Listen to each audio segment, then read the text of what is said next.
Alhamdulillah. Ya, paling tidak ada gambarnya nih Mas Andi. Oke. Belum bisa jalan ya gambarnya, Dok ya?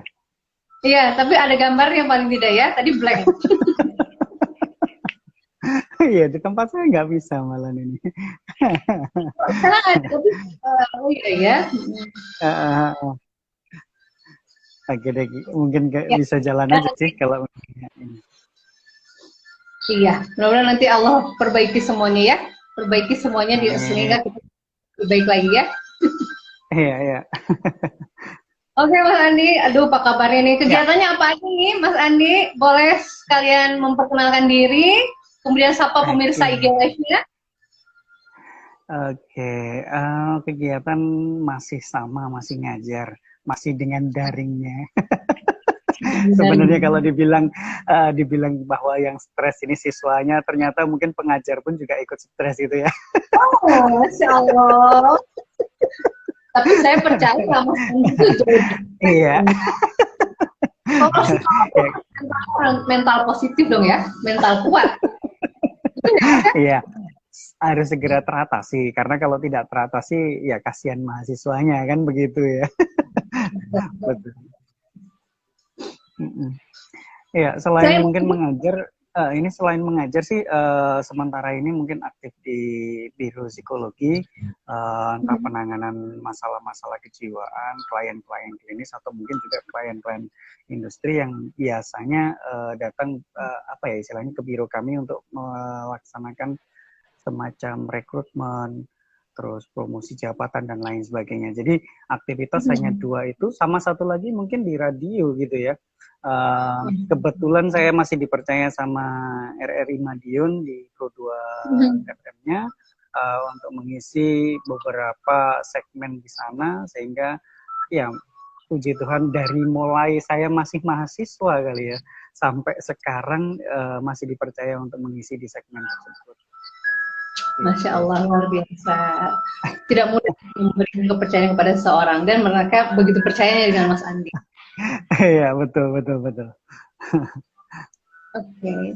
Jadi selain sebagai psikolog industri juga melakukan psikologi untuk klinis ya, bukan Iya, keluhan-keluhan. mungkin kalau di klinis mungkin tidak terlalu banyak sih ya, hanya beberapa. Cuman memang kasus yang banyak yang ditangani di dalam biro itu kan kebanyakan kasus-kasus di industri sih. Ya, betul betul betul sekali. Ya. Mm-hmm. Sekarang pertanyaan saya mungkin Mas Andi sekalian kita jalan Ya, aja. okay. Pengalaman Mas Andi nih, karena Andi ini orang yang luar biasa sekali di bidangnya. Kemudian Mas Andi ini juga sebagai kemarin saya ngintip-ngintip di IG-nya Mas Andi sebenarnya ada mentalis, ada judul sampai saya bilang oh, ini yang salah atau saya yang salah. Jadi mentalisasi atau mentalis ini jadinya. Mentalitas sebenarnya ya lebih tepatnya ya. Lebih mentalitas karena kalau kita bicara soal mentalitas itu adalah keadaan atau mungkin aktivitas jiwa ya, termasuk cara berpikir dan juga cara bagaimana kita merasakan sesuatu hal begitu. Sehingga kalau misalnya kita berbicara tentang mentalitas anak, berarti ya kita berbicara tentang bagaimana membuat apa ya istilahnya aktivitas dari kejiwaan si anak gitu ya, dari cara berpikir dia, cara merasa dan lain sebagainya. Seperti itu. Betul, betul, betul. Betul. Nah, Ya. sekarang menurut Mas Andi nih, enaknya panggil Mas Andi aja ya kalau biasa dari dulu ya. Jadi nanti kita anak didiknya, manggilnya Mas Andi, harusnya Pak Andi nih. Nggak lebih muda kan gitu. Oh iya, muda, betul, betul, betul. Ya. Ya. Mas Andi, apa nih tantangannya terbesar nih orang tua di zaman sekarang, terutama di awal 2021 ini, dengan sekolah daring yang pertama kita mulai hampir mau setahun Maret ini, terus PJJ terus daring dan masih berlangsung. Menurut ini sebagai psikolog, apa tantangan terbesar orang tua menghadapi anak yang sekolahnya daring dan PJJ terus nih? Iya, betul. Ini kasus hampir hampir dialami oleh seluruh orang tua yang ada di Indonesia ya. Nggak tahu kalau di luar negeri ya. Soalnya di Iya. Indonesia pasti pengalamannya akan sama ya. Itu mereka ketidaksiapan orang tua untuk apa ya istilahnya mengajari anak belajar di rumah. Sedangkan kalau Ya. kita ngelihat prosesnya pembelajaran itu kan biasanya lebih karena lebih banyak daring ya, entah itu melalui LMS atau mungkin melalui apa namanya face sorry WhatsApp dan lain sebagainya, WhatsApp grup itu mereka kan Oke. biasanya ada materi di share di situ, terus kemudian mereka mengerjakan tugas, rata-rata kan seperti itu. Sedangkan Oh. yang memberikan pemahaman kepada anak itu biasanya kan orang tua. Anak kalau disuruh membaca sendiri, kalau misalnya usianya mungkin SD yang atas ya, kelas 6 kelas 5 kelas 6 dan ke atas, mungkin nggak ada masalah dengan cara pemahamannya. Cuman untuk anak-anak yang levelnya masih kelas-kelas bawah ya, kelas 4 ke bawah begitu, mungkin ini harus dengan pendampingan orang tua yang cukup besar. Artinya orang tua pun di sini harus berperan sebagai seorang guru. Nah, sedangkan kenapa terjadi banyak sekali orang tua mengalami stres ketika masa-masa daring seperti ini? Karena memang kalau kita melihat kan tidak semua orang tua itu kan memiliki kompetensi sebagai seorang pengajar. Jadi Iya.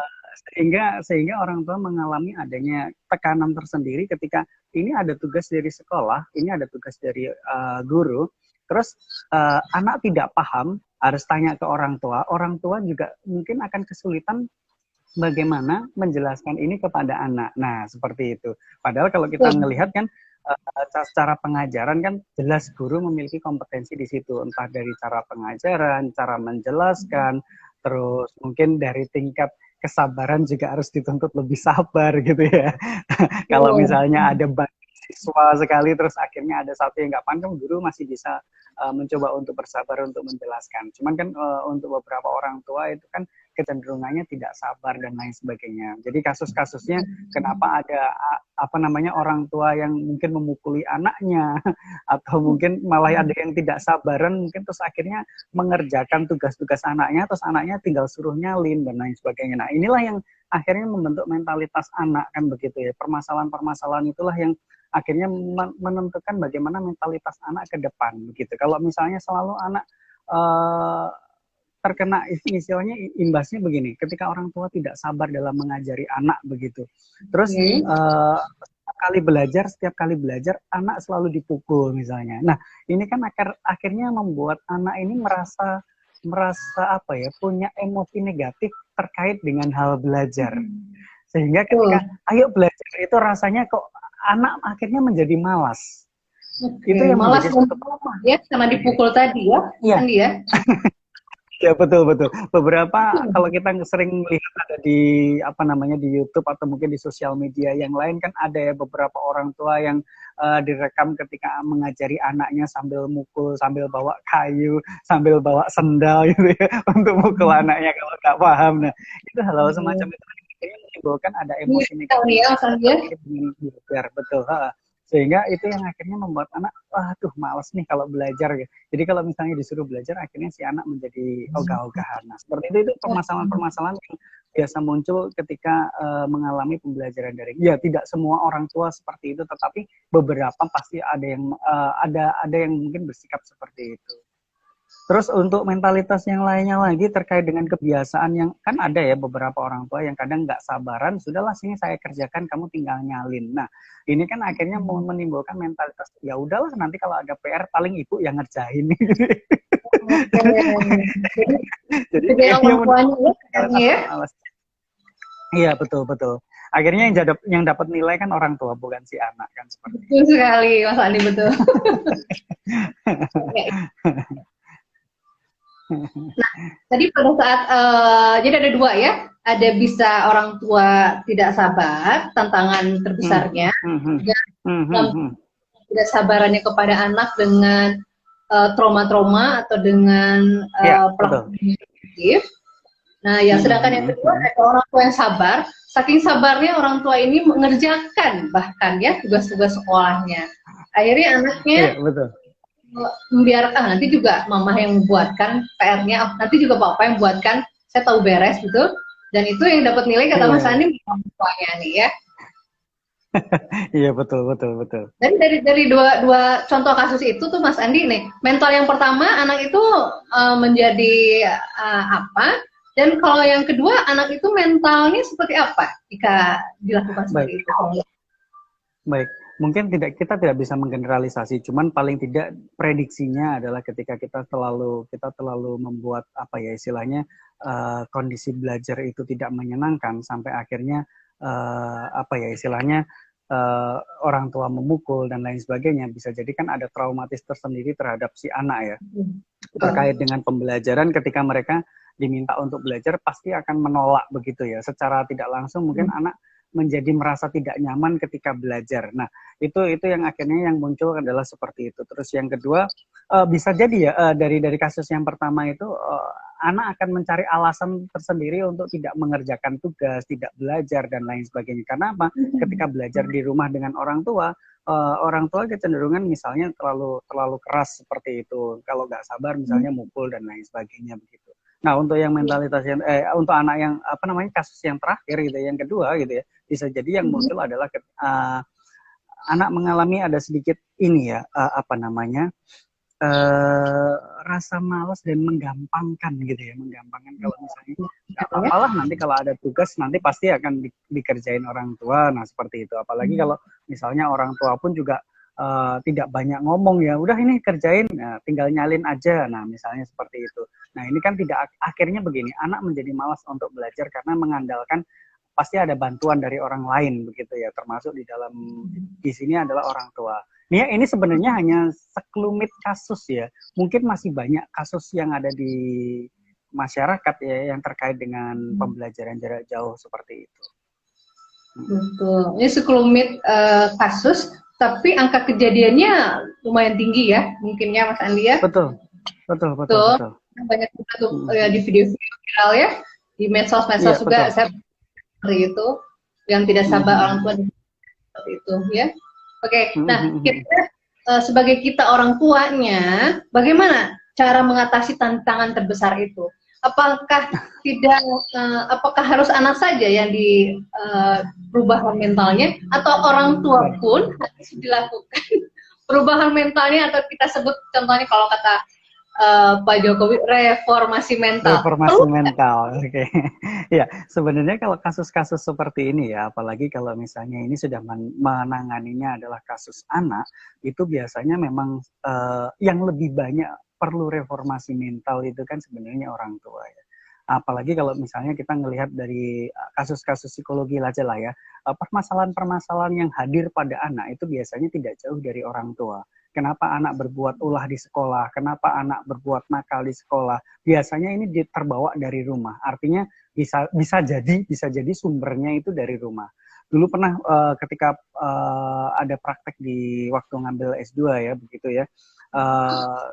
Guru mengeluhkan bahwa anak ini terlalu apa ya istilahnya arogan di sekolah, selalu membuli teman-temannya, dan ini setelah ditelusuri ternyata memang terbawa dari rumah gitu ya.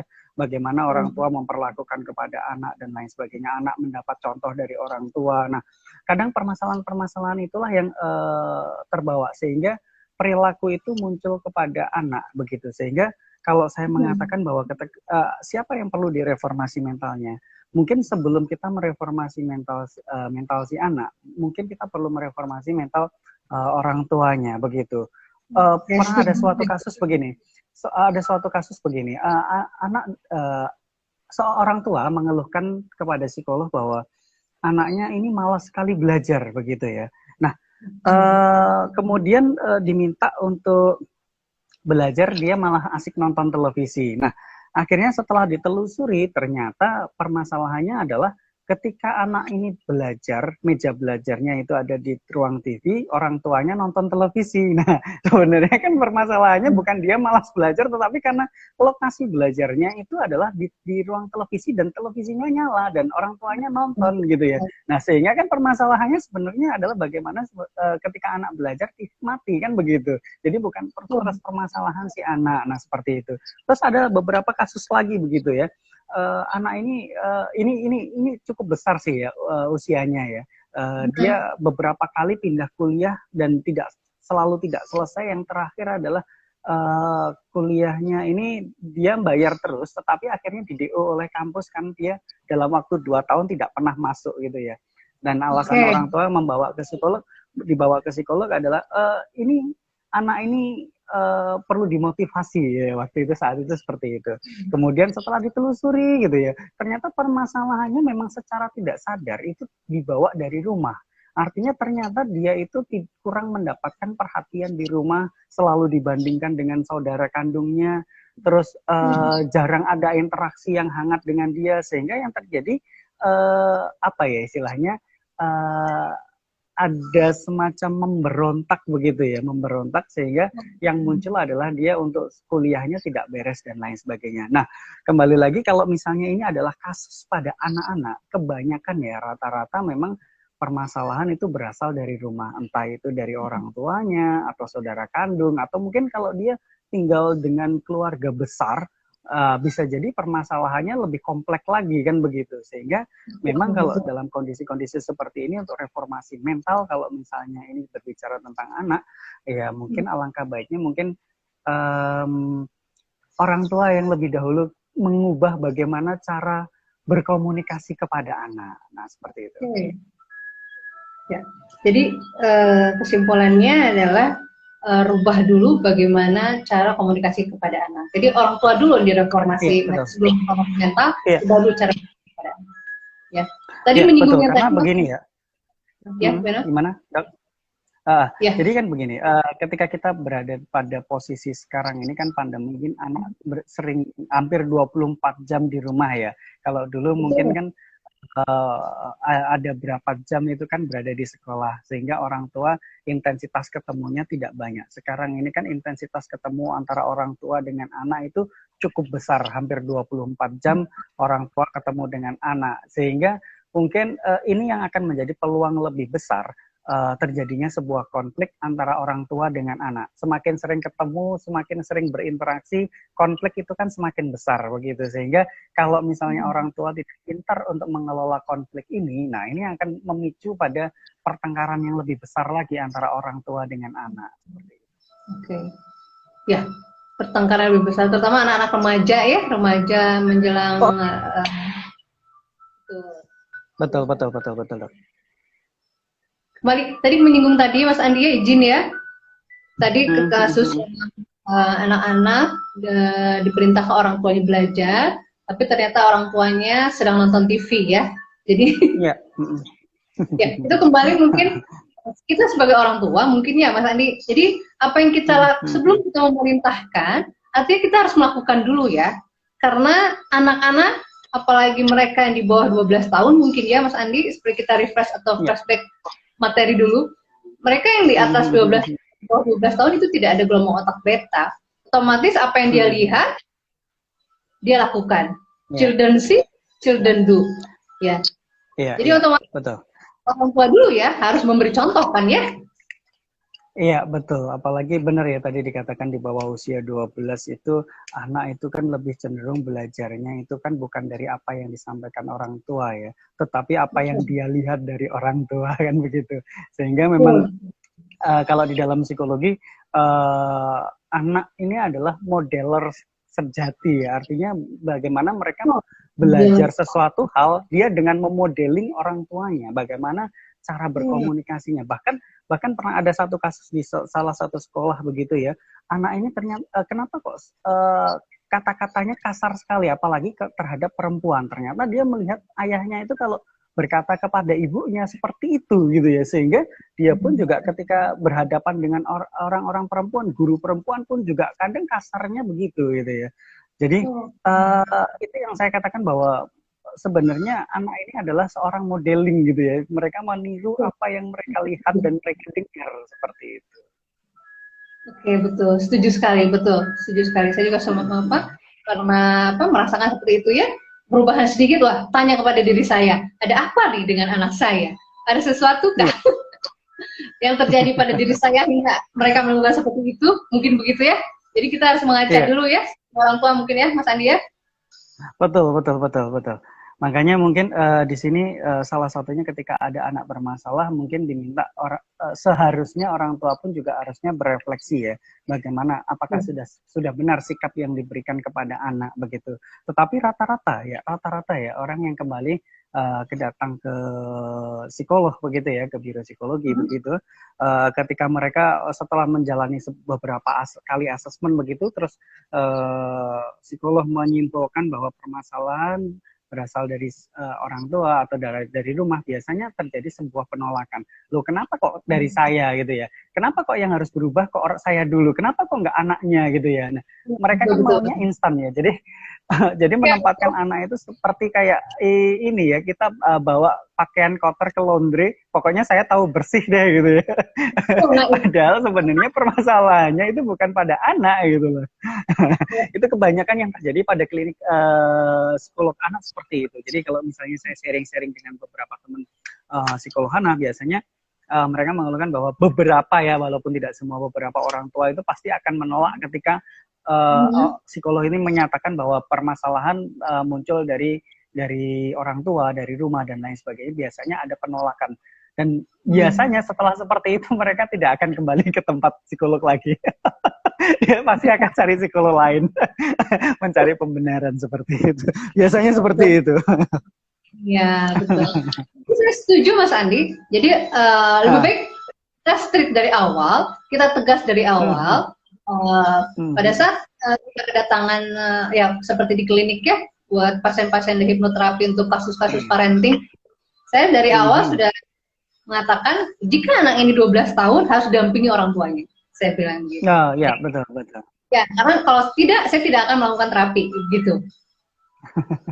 Ya, karena mungkin sudah datang, tidak mau dipersalahkan, tidak mau orang tuanya refleksi, otomatis mencari psikolog atau mencari terapis yang lainnya.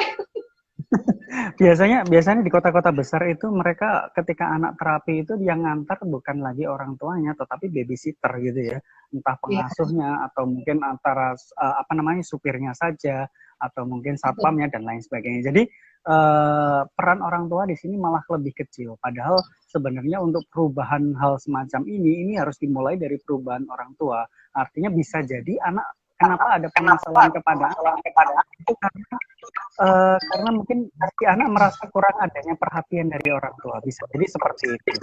Sehingga mungkin orang tua pun juga harus sangat-sangat besar, karena ketika permasalahan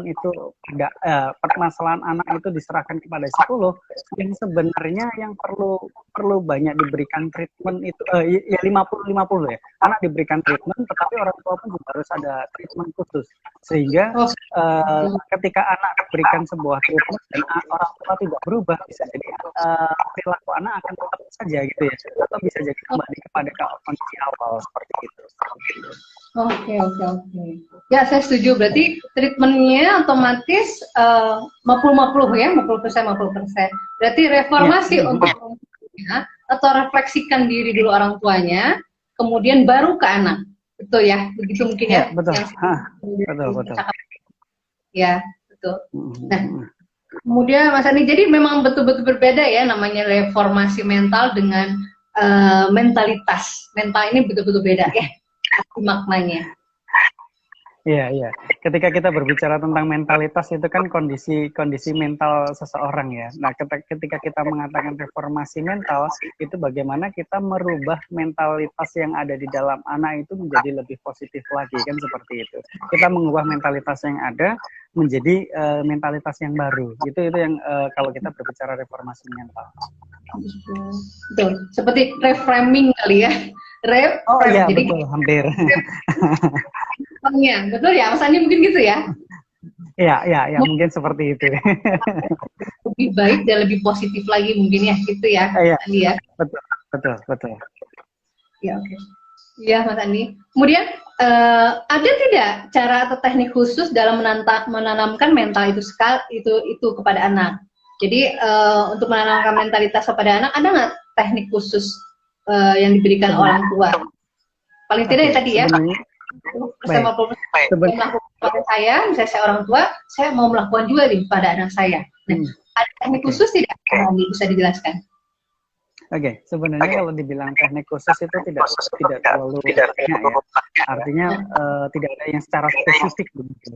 Tetapi yang perlu biasanya saya sampaikan kepada orang tua itu biasanya adalah bagaimana orang tua harus memperbaiki komunikasi, pola komunikasinya dengan anak. Karena kan ada ya beberapa orang tua itu komunikasinya sangat buruk sekali. Artinya ketika mereka mengatakan bahwa saya ini sedang memberi nasihat, tetapi caranya memberikan itu dengan intonasi yang kayak orang marah-marah begitu ya.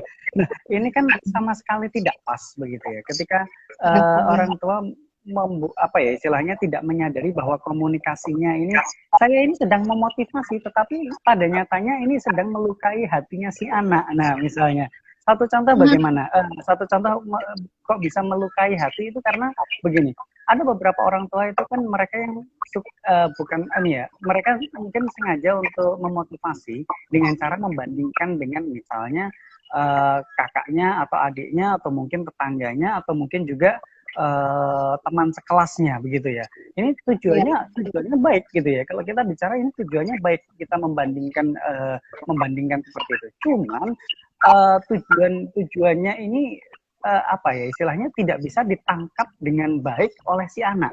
Yang ditangkap anak adalah orang tua ini sedang menghina, kan bisa jadi seperti itu. Nah, makanya kita perlu memperbaiki komunikasi yang seperti ini. Saya yakin ketika orang tua membandingkan itu tidak ada maksud apapun gitu ya. Pasti mereka sedang memotivasi supaya mereka mau supaya bisa seperti yang dimaksud, misalnya entah kakaknya, adiknya atau teman sekelasnya begitu.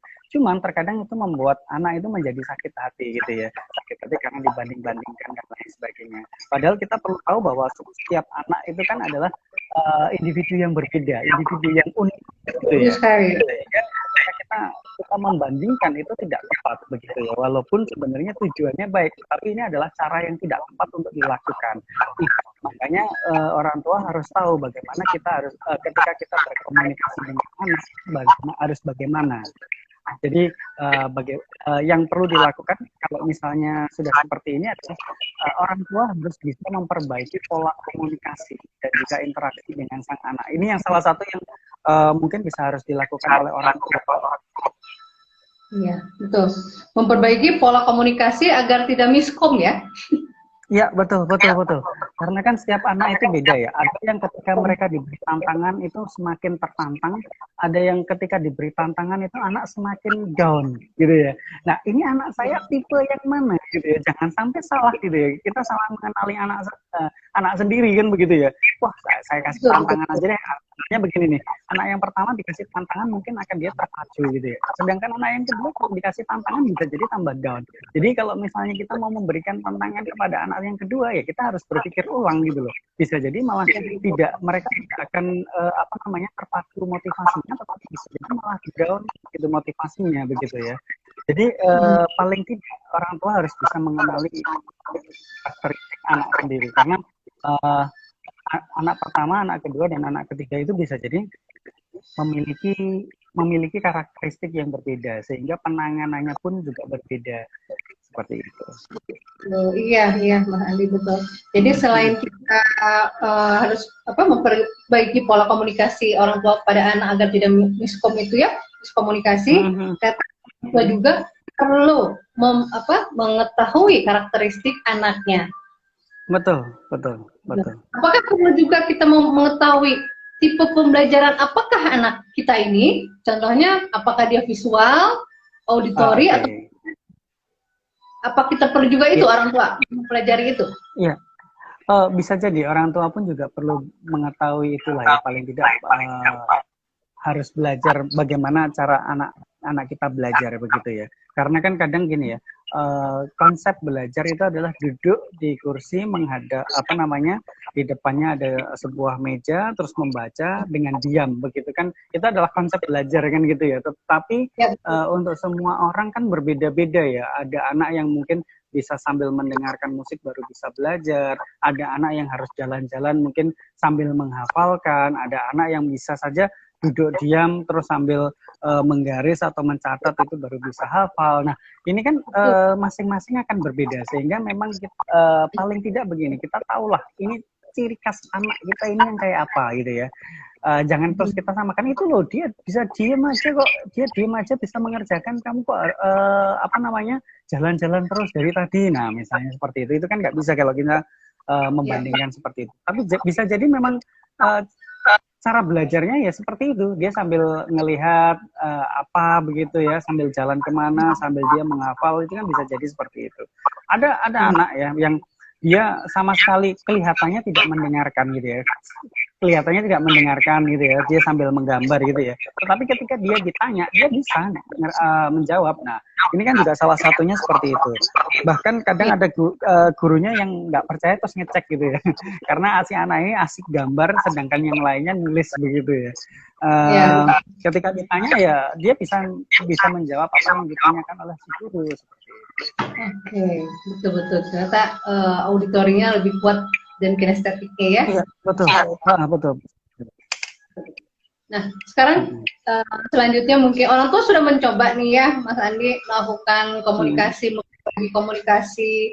kemudian sudah mengenal, paling tidak mencari karakteristik anak seperti apa. Nah, apa contoh kasus yang didatangi atau misalnya setelah melakukan itu, orang tua merasa, oh saya masih kewalahan nih. Apakah perlu dibawa ke psikolog anak dengan keluhan seperti itu, atau dibiarkan dulu dikasih yang tadi 50% untuk orang tua dan anak? Atau bagaimana menurut Mas Andi? Iya, tetap ya kembali lagi ketika misalnya ada orang tua membawa anaknya ke dalam biro psikologi seperti itu ya, dihadapkan pada psikolog, paling tidak psikolog kan harus memiliki data cukup kuat untuk apa ya istilahnya penanganan selanjutnya begitu ya, bagaimana memberikan sebuah treatment. Nah kalau memang misalnya ada beberapa hal yang memang anak pun juga harus diberi treatment ya, anak harus diberikan treatment gitu ya, artinya bukan hanya terus orang ketika datang terus orang tua yang diberi treatment, enggak, seperti tadi yang saya katakan 50-50 mesti bisa mestinya harus dilakukan begitu ya. Jadi anak diberikan treatment, bagaimana mereka harus istilahnya menyikapi kalau misalnya contoh kalau misalnya ada tugas bagaimana, terus mereka harus bagaimana ketika di sekolah. Nah ini kan mereka harus diberikan kayak semacam tugas-tugas tertentu begitu ya. Terus untuk orang tua juga bagaimana mereka harus mensupport ketika mereka menjalankan tugas-tugas itu. Sehingga apa namanya? Sebenarnya kalau kita bicara soal proses terapi, itu kan proses terapi itu bukan hanya pada ruang konseling atau ruang terapi ya, tetapi tidak cukup dari situ. Tetapi setelah keluar dari ruang konseling atau ruang terapi, inilah sebenarnya tugas yang berat yang memang harus dilakukan oleh seorang klien, entah itu anak-anak atau mungkin orang tua ya. Jadi bagaimana mereka mengkondisikan anak, orang tua, si anak pun juga harus menyelesaikan apa yang diberikan tugas yang diberikan oleh si psikolognya dan lain sebagainya. Karena mau tidak mau psikolog harus memberikan semacam PR gitu ya, semacam PR yang harus dilakukan selama dia di rumah. Karena ini adalah apa ya istilahnya dasar untuk pemberian treatment berikutnya. Kalau misalnya ini gagal, oh berarti kita harus memberikan apa ya evaluasi lagi. Mungkin ada yang kurang tepat dan lain sebagainya. Jadi memang perlu ini apa ya istilahnya kerjasama mereka adanya suatu kerjasama antara psikolog, si anak dengan si orang tua. Jadi memang itu memang yang harus dilakukan seperti itu. Betul. Ya, itu seperti segitiga antara perilaku atau terjadinya suatu keluhan. Seperti yang agent, host, dan environment itu ya, Mas Andi ya. Iya, betul. Dan berhubungan mungkin ya, itu ya. Iya. Karena blok balik otomatis kita harus saling berhubungan dan saling bekerjasama antara klien, antara anak, orang tua dan si psikolog atau terapisnya. Ya, mungkin bisa jadi kan begini ya, anak mungkin bisa saja mengeluhkan apa yang terjadi di rumah, mengeluhkan apa yang terjadi dengan orang tua, mengeluhkan apa yang terjadi dengan misalnya di sekolah dan lain sebagainya, sehingga mungkin dengan seperti itu psikolog pun juga akan membantu menyampaikan apa yang menjadi unek-unek dari si anak ini kepada orang tua. Betul. Ya, betul sekali. Dan orang tua pun dihadirkan di situ ya. Betul, betul, betul. Di Makanya kadang ada sesi khusus di mana orang tua dengan anak ini harus dipertemukan untuk mereka saling berbicara, sehingga mereka mungkin ini akan terjadi apa ya istilahnya, permasalahan muncul karena adanya satu permasalahan yang ini adalah salah persepsi begitu ya antara si anak dengan si orang tua. Ya, betul. Ya. Ya, jadi kita clearkan atau mencari akar permasalahan dari anak itu. Yang pada intinya paling banyak adalah permasalahan itu bermula dari hubungan komunikasi dengan orang tuanya. Hingga anaknya timbul keluhan-keluhan itu ya, Mas Andi ya? Iya, betul, betul. Iya, Insya Allah. Jadi ternyata tidak perlu teknik khusus, tapi cukup memperbaiki hubungan atau komunikasi antara orang tua dan anak itu sendiri ya. Jadi semakin melarang boleh Mas Andi boleh. Satu hal yang mungkin yang perlu dilakukan oleh orang tua adalah bagaimana orang tua harus membangun kedekatan secara emosional, bukan hanya kedekatan secara fisik ya. Karena ketika misalnya begini, ini kembali lagi pada kasus tema yang kita angkat bahwa pada era-era pandemi, era-era di mana anak harus belajar daring dan lain sebagainya, ya mau tidak mau ini kedekatan secara emosional ini harus dibangun. Misalnya mengajari anak gitu ya, menemani anak belajar. Kalau misalnya anak belajar ya paling tidak kita fokus, benar-benar fokus terhadap anak, bukan terus anak belajar kita main HP di sebelahnya. Nah, itu kan ini dekat secara fisik, tetapi tidak dekat secara emosional. Nah, jadi mungkin yang perlu diperhatikan adalah bagaimana membangun kedekatan secara emosional, bukan kedekatan fisik. Jadi misalnya kayak kita memberikan sebuah tatapan penuh kasih ketika saat berkomunikasi, terus kadang mungkin orang tua juga memberikan sentuhan-sentuhan lembut pada tubuh anak, misalnya memeluk, mengusap kepala dan lain sebagainya. Terus perhatian yang tidak terpecah ketika saat berinteraksi dengan anak. Nah ini juga salah satu gitu ya. Kadang kan ada ya, misalnya tanya, ini bagaimana? Itu dijawabnya sambil misalnya melakukan kondisi misalnya masak atau apa. Nah ya mungkin oke lah kalau misalnya orang mungkin aktivitas lain ya, misalnya tadi mengerjakan pekerjaan rumah atau mungkin sedang memasak dan lain sebagainya. Cuman kan mungkin anak juga memerlukan perhatian yang khusus gitu ya, sehingga ketika anak sedang berbicara tidak sekedar apa ya istilahnya disambi untuk mereka mengerjakan yang lain, tetapi benar-benar fokus pada anak ini. Jadi benar-benar ada tatapan mata, ada kedekatan seperti itu, bukan hanya sekedar kedekatan. Betul, jadi body language itu utama ya Mas Andi ya, luar biasa. Betul. Sebenarnya kuncinya ini ya, kuncinya dari pembicaraan kita itu jadi tidak perlu teknik khusus, tapi yang diperlukan intinya adalah membangun kedekatan secara emosional, bukan fisik. Nah ini, karena itu akan merangkap atau merangkum semua tadi teknik-teknik yang lainnya. Betul ya Mas Andi ya? Betul, ya, betul. Jadi kesiapan mental orang tua itu lebih diperlukan saat ini, di saat anak-anak melakukan masa pembelajaran sekarang ini ya, di masa pandemi ini ya, Andi ya. Iya, mau tidak mau kan begini ya, ini kan masa yang mungkin tidak bisa dilewati begitu saja, artinya semuanya mengalami kondisi yang sama gitu ya. Yang bisa kita lakukan adalah bagaimana kita bisa apa ya istilahnya menerima satu keadaan ini dengan baik gitu ya, istilahnya kita bersahabat dengan kondisi yang saat ini, bukannya kita menantang ini nggak selesai anak kapan masuk dan lain sebagainya, enggak, tetapi bagaimana kita harus bisa menerima keadaannya seperti ini dan bersahabat dengan kondisi yang seperti ini, sehingga kita bisa menyikapi, oh iya kalau misalnya kondisinya seperti ini apa yang bisa kita lakukan begitu ya. Ketika anak sudah seperti ini harus belajar online-nya atau diperpanjang lagi misalnya, ya ini bagaimana kita harus menyikapinya. Kalau misalnya kita tidak paham apa yang kita harus lakukan kepada anak, terus apa yang bisa kita apa ya istilahnya siapkan mental kita gitu ya, supaya kita tidak lagi marah-marah kalau misalnya anak sulit dijelaskan nggak paham, ya ini harus bagaimana. Nah ini yang perlu disiapkan oleh orang tua. Mau tidak mau bagaimana kita bisa menerima keadaan sekarang ini dan bersahabat dengan kondisi yang saat ini.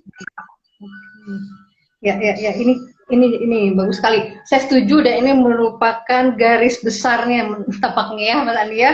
Jadi orang tua itu otomatis harus menerima dulu dengan keadaan ini. Karena kita tidak tahu kapan berakhir masa pandemi ini, betul?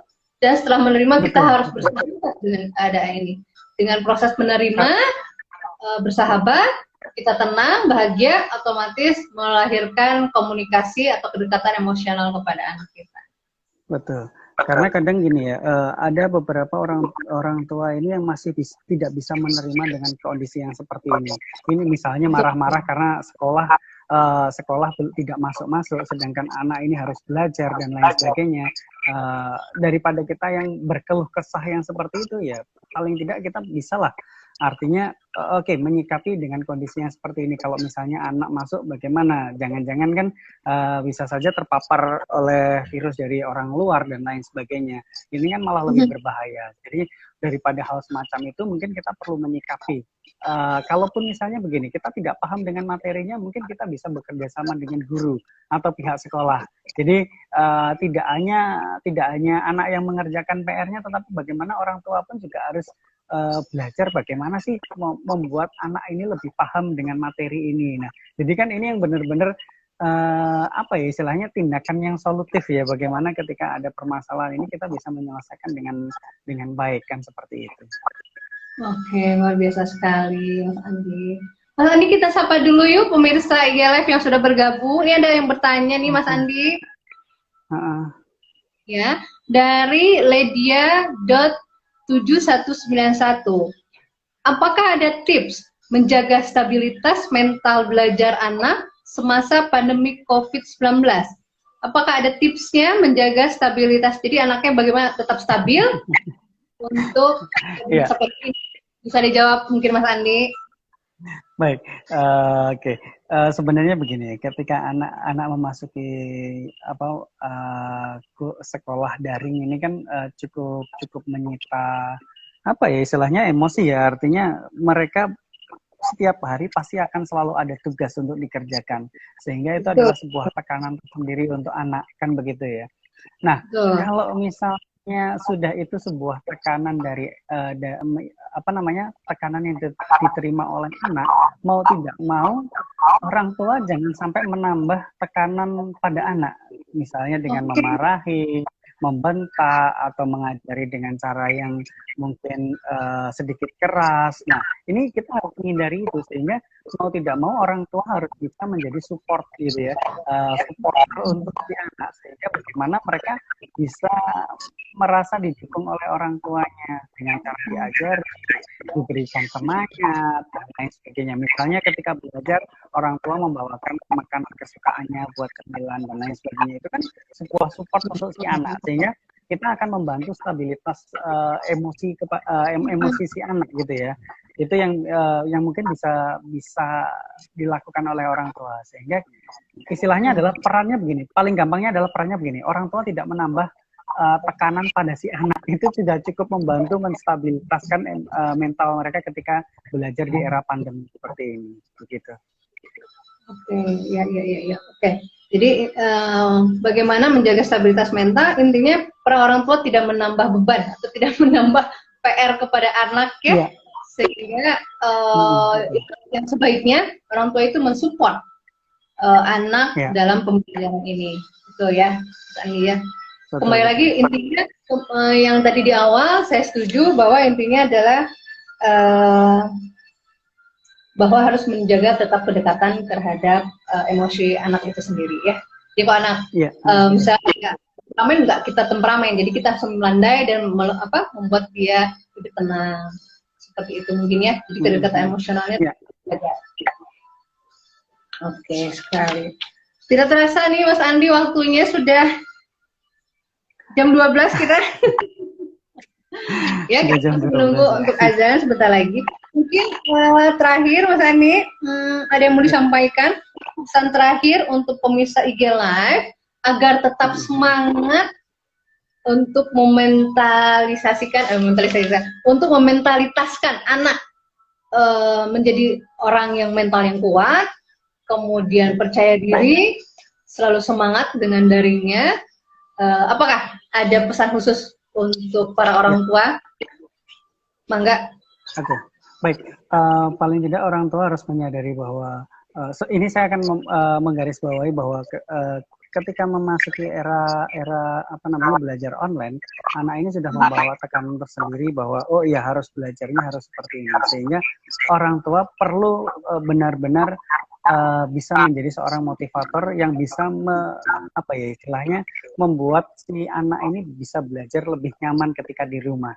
Nah ini yang mungkin bisa membentuk mentalitas, dan kita tetap harus mengkondisikan bahwa ini tugasnya anak harus dikerjakan oleh anak sendiri, bukan terus ini tugas anak karena anak kesulitan sudah saya bantu, enggak. Tetapi bagaimana ini harus kita siapkan. Bahkan begini, ketika memang ada kelas online seperti itu, ya orang tua harus menyampaikan bahwa oke, ini waktunya untuk kamu belajar, sehingga benar-benar orang tua harus menyiapkan bahwa anak sedang belajar, ini bukan liburan, ini adalah sekolah yang ada di rumah, sehingga ini yang harus disiapkan oleh orang tua. Jadi tidak terus melepaskan anak misalnya setelah apa namanya mengerjakan tugas terus main HP sepuasnya, mereka bermain sepeda sepuasnya, enggak gitu ya. Tetapi tetap ini kita menjaga bahwa ini kamu bukannya liburan, ini adalah kamu sedang belajar tapi di rumah begitu, sehingga ketika aturan-aturan itu yang sebelumnya misalnya tidak boleh jam sekolah, nah ini harus dipatuhi, jangan sampai terus dibiarkan lepas begitu saja, karena banyak permasalahan-permasalahan akhirnya aturan ini menjadi kendur gitu ya, mereka membiarkan anak bermain HP, main PS dan lain sebagainya. Nah ini yang harus dipertegas lagi. Jadi orang tua harus mengkondisikan bahwa anak saat ini sedang belajar, jadi harus mengkondisikan rumah supaya tetap mereka merasa dia sedang belajar. Bisa jadi kita menyiapkan ruangan khusus untuk mereka benar-benar bisa belajar. Begitu. Oke. Jadi pesan terakhir untuk pemirsa ini agar anak-anaknya atau orang tua tetap semangat merubah atau menguatkan mental anak-anak adalah kondisikan anak itu belajar. Kemudian katakan kepada anak-anak bahwa nah ini waktunya belajar loh, bukan main-main gitu. Sekarang silakan belajar, tinggalkan gawai dan lainnya, kita fokus dan mungkin orang tuanya menemani di sampingnya. Mungkin gitu ya, Andi ya? Iya, betul. Nih kalau misalnya anaknya ada 5 gimana ya Mas Andi ya? Pokoknya sebenarnya alasannya mungkin bilang begini. Ini pinter-pinternya orang tua ini kalau gitu. Berarti harus menyiapkan ruang khusus untuk belajar bersama mungkin ya Mas Andi ya? Betul. Ruang bersama, entah di meja makan atau di ruang makan atau di ruang tengah rumah, kita kumpul bersama, matikan HP mungkin dan TV, dan kita ke ibunya masing-masing dengan didampingi orang tuanya mungkin ya bisa. Betul. Iya, bisa. Tergantung, ini kembali lagi kita ngelihat situasi kondisi di rumah masing-masing ya. Karena kan ada yang misalnya bisa belajar bersama, atau mungkin dia kalau misalnya digabung malah menjadi tidak belajar. Nah ini memang kita harus menyiapkan kondisi-kondisi seperti itu, dan orang tua yang harus peka terhadap itu ya. Kalau misalnya nggak bisa digabung ya mereka harus belajar sendiri-sendiri di kamar masing-masing. Oke, betul. Jadi tetap orang tua mengkondisikan anak dalam pembelajarannya ya. Jadi kita nggak bisa langsung ambil kumpul kita belajar bersama di sini, nggak bisa juga ya Mas Andi ya. Iya, betul. Iya. Oke, Mas Andi, terima kasih. Waktu terus berjalan, mungkin Mas Andi ingin menyampaikan tips sederhana untuk pemirsa atau pesan-kesan atau kalimat penutup sebelum kita mengakhiri kepada pemirsa IG Live yang berhubungan dengan judulnya yaitu Mentalitas Anak 2021 di masa pandemik ini. Silahkan, Mas Andi. Yang jelas adalah kita perlu mengenali karakteristik anak ya, sehingga ketika kita berkomunikasi dengan anak itu bisa menyesuaikan dengan karakteristik anak masing-masing, sehingga kita akan bisa mengatasi permasalahan anak ketika sedang belajar dan lain sebagainya. Intinya itu sih. Insya Allah. Terima kasih sekali Mas Andi dengan waktunya, Sabtunya diganggu. Waktu diganggu nih untuk bergabung di IG Live ini. Semoga apa yang dipaparkan Mas Andi dengan ilmunya luar biasa, ilmu psikologinya yang luar biasa berbagi di sini menjadi amal yang terus menerus mengalir kepada Mas Andi dan keluarga. Amin. Ya, dan semoga selalu dalam kebahagiaan dan kemudahan yang Tuhan atau Allah berikan kepada kita semua, Mas Andi. Ya, ya terima kasih. Ya, sama-sama Mas Andi, terima kasih. Salam untuk keluarga. Semoga hari ini Sabtu Seru ini menjadi Januari yang terus berseri untuk keluarga Mas Andi dan semuanya. Salam buat Nyonya. Amin. Dan Iya, terima kasih. Salam buat Pak Dimas juga, Bu ya.